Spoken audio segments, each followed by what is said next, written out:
Hey YouTube, how's it going? Kevin Cleary here with a knife video for you. And today we are on the single most dangerous page on the internet. This is the Blade HQ new arrivals page, and this will primarily serve as our backdrop for this discussion. I do have some other pages we're going to bring up.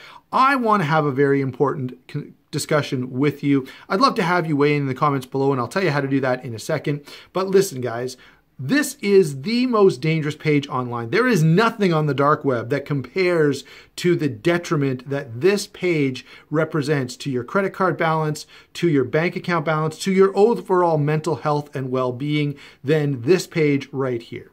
And so before you click add to cart, give serious consideration to the things that I have to share with you in the next few minutes. The first one being, can you afford it? Right. Forget that one altogether. Let's move on to number two. The next thing to consider is, where are you shopping? What website has your Google search for the latest and greatest thing landed you? If you're here, that's problematic enough. But let's say you're on eBay. If you're on eBay, listen, you better do your due diligence, because there's a good chance that what you're looking at is a clone. All right. If you're on Amazon, there's a slightly less chance that what you're looking at is a clone, but really on Amazon, what you should be buying is flashlights. The other problem is it's probably too late. If you're on Amazon, the Amazon Read Your Mind feature has probably already purchased that item, and you're going to get a shipping notification in a couple of minutes. Now, the other place you could be that I wouldn't recommend buying knives is AliExpress. If you're on AliExpress, look, forget it. It's too late. Your computer is already under the control of Chinese hackers, and all of your knife collection at home has been replaced by moderately well done clones. You may as well just give up. All right. Now, if you're not on any of these pages, you should be considering, can I buy this on the secondary market? Can I buy this where someone else has already faced the moment of weakness that I'm facing now and failed? And now they're at the next stage in the process, which is buyer's remorse, and they're now ready to pass this item on for 80% of what they paid.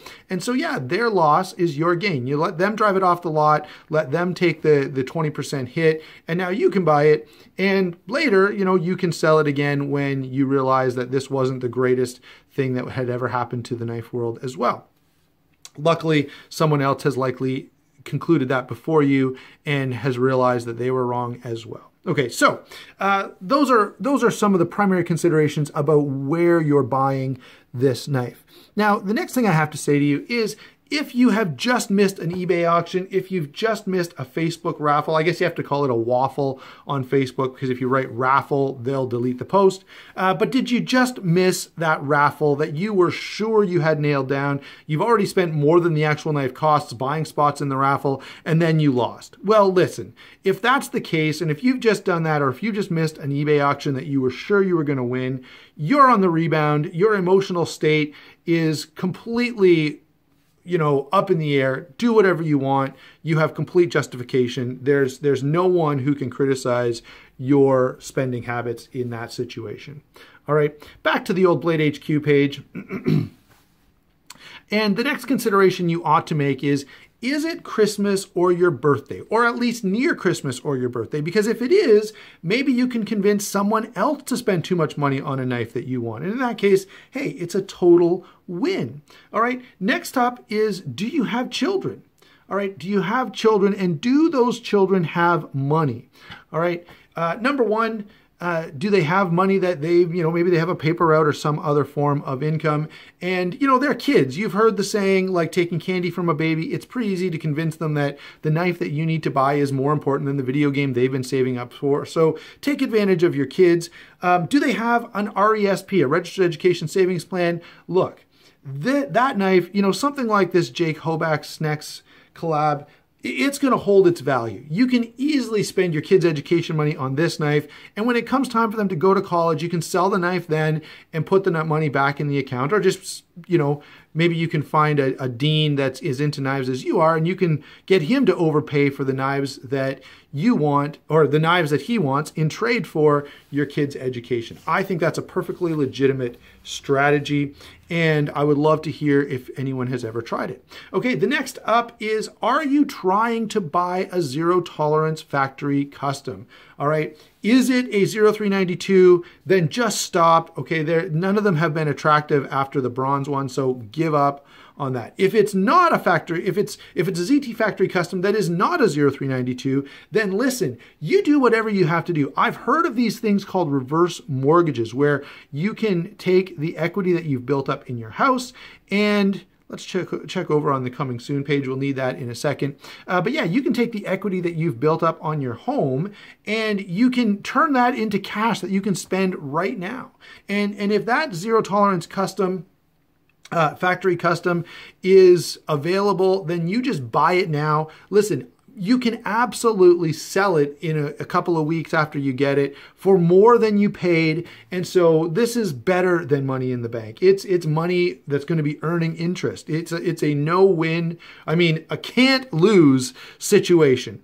All right, because after you got to check it out, if you're able to buy 2 or 3, listen, you're going to make tons of money. You can go ahead and sell those after, and I'm sure you'll put the money right back against your mortgage and you won't go and spend it on other knives, so that'll be fine. By the way, the same rules around the factory custom also apply to Spyderco sprint runs and limited high-end productions built by We Knives. Okay, next, before you buy, is there a knife that you have been waiting for? So that's this page right here. This is the coming soon page. Now, let me warn you, coming soon means nothing at all. All right, coming soon could mean coming within the next 8 to 10 years. You could be old and retired by the time some of these knives finally drop. But the single greatest way to ensure that the one you really want drops tomorrow is to spend all your money today. Okay, so go out and buy that knife that's on the new arrivals page that you were only moderately interested in, but now you're even really super interested in because everyone is talking about it, everyone is buying it, all the reviewers and first impressions are coming out. Look, it's time for you to spend your money. Don't worry about tomorrow. Tomorrow can worry about itself. All right. By the way, you should consider before you hit add to cart, what about shipping and taxes? All right. And this can be a real thing, especially if you live in Canada. And you live in the US, you guys have got those $5 shipping boxes. But if you live in Canada, we have a special feature of knife stores in Canada where you can buy a $165 knife, and when you get your credit card bill later, it turns out that it was $215. It's almost miraculous the way that the money just disappears, and that knife that you'll never be able to sell for what you paid is now in your hands and you're enjoying it. But man, you are going to take the biggest bath ever if you're buying knives in Canada. And I'm sure other places in the world have had that same experience. I don't know about you guys, but I've certainly hit the add to cart button and then found out that shipping was going to be like half the price of the knife. And you've got problems. So listen, before I give you my final considerations, I want to touch on brands. I'm not going to get into a whole new portion of the video where we just talk about knife brands, but I do want to say this. If the knife you're about to click add to cart on is a Gerber, just unsubscribe from my channel right now. I don't want to even know you exist. If it's a Benchmade, then you need to go to a brick and mortar store and try it out. The same is true if it's a Buck, although the chances of you finding a good one if it's a Buck are far less than if it's a Benchmade. Otherwise, listen, this is what I'd love to have you guys do in the comments. Share with me some of your recommendations about buying various brands. All right, kind of giving you some clues or a direction to go in with my comments on Gerber and Benchmade. I'm not going to mention SOG, but I'll let one of you guys mention SOG down in the comments. So let's hear the best SOG comment that you can come up with. Finally, let me give you my closing considerations, and here they are. All right. Let's take a look at Blades Canada. This is one of those Canadian retailers that has that special ability to charge you quadruple. So this is where it's really important to find it on the secondary market. Okay, so now here's my final conclusion. Does Kevin Cleary like this knife? Before you hit add to cart, go and find my review. Make sure you watch it. Make sure you like. Make sure you comment. Make sure you subscribe. Make sure that you can find that knife not on Blades Canada or Blade HQ or anywhere else, but on White Mountain Knives. and use my discount code SHARPSTUFF. That tells Justin over there, who is an awesome guy, that he really wants to send me lots of free stuff because you guys are going to go and buy it. By the way, he's yet to send me any free stuff, but that's okay. Conclusion. How many knives, this is the final consideration that you really need to make. How many knives do you have in transit to you at this very moment? All right, and here's how you need to measure that. If it's less than 4, then you need to click add to cart at least 1 or 2 more times before everything is right in the knife collecting world. If it's greater than 5, then yeah, you can relax, you're doing fine, and you can just go ahead and list in the comments what the knives are that you have coming. Listen, guys, thanks for watching. I hope you enjoyed the video. Don't forget to like and subscribe. Don't forget to go over to White Mountain Knives, like I said, and use my discount code. We will talk to you soon.